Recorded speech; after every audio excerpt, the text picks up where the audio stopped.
Alright, here's your Xbox with a 500 gigabyte hard drive.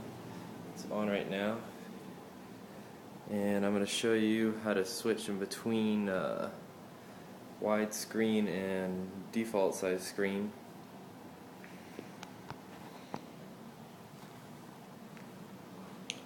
It's going to be a little hard for me because I'm going to try to hold the camera and the controller at the same time.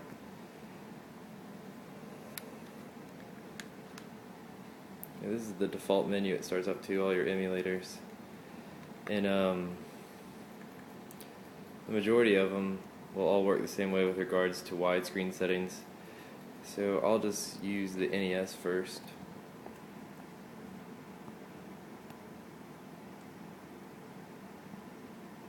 Just gotta click A on the controller to start the emulator.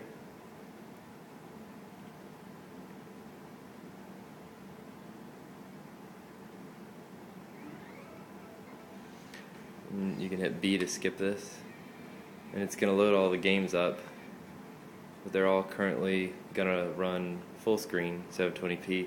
So you just hit the B button, and now you're at the main menu of the emulator. You just go to configuration, right there, hit A.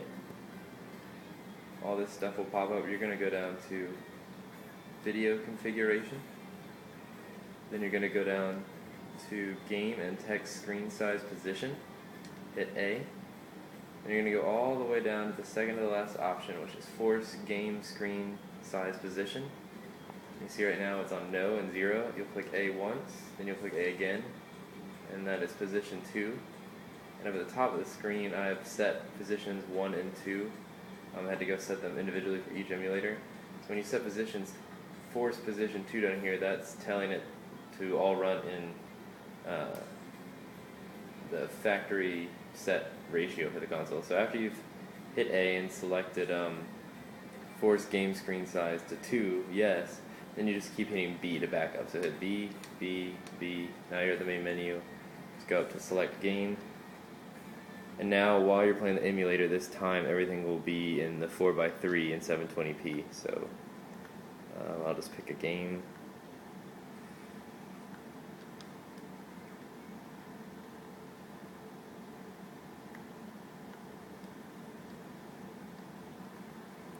Try to find one that's like a bright game so you can tell the difference.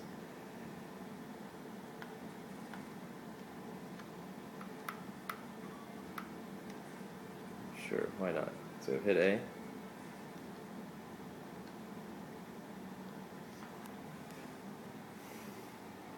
And as you can see, it's the factory ratios, or I don't know how else you'd say that, but see, it's 4:3 in it, so it's not taking up the entire screen.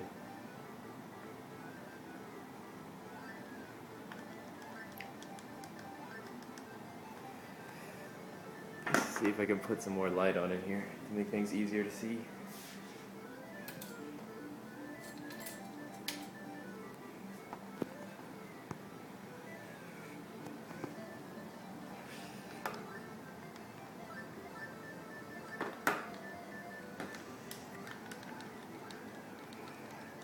Holding R, which speeds the NES up. There you go. There's your non-stretch image. To get out of the game, you just click the right stick on the controller. Brings up a menu. You'll just go to exit game, hit A. It brings you back to the list of games.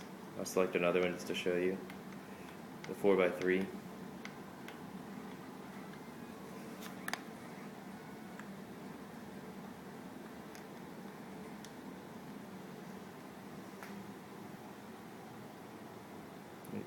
So there you go. I'll hit start. It's kind of blurry just because my camera keeps trying to autofocus. I'm going to turn the light on my camera. That doesn't do anything. But again, this is the correct aspect ratio. And yeah, so if you back out the game, just keep hitting B and go to return to launcher. You say yes, that's how you back out of the emulator.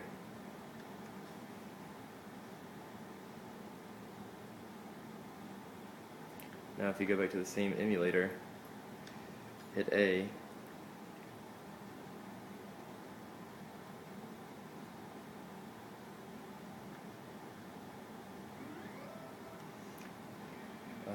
now if you click on something, since I didn't go and change those settings, it's going to run at full screen, 720p.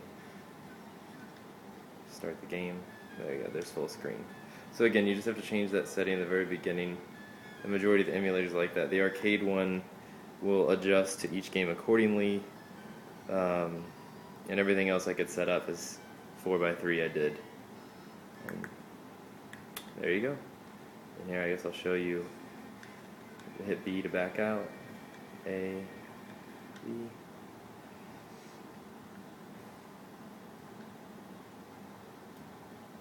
If you hit B, you'll see a games thing. See, these are original Xbox games. You hit B to back out again. B. I was going to go down here just to show you how much free space you had. Yeah, so if you look, it says you still have about 300 gigs of space left, because this was the 500 gigabyte hard drive. You can just right click, little menu pop up, and you can just hit A and it shuts it down.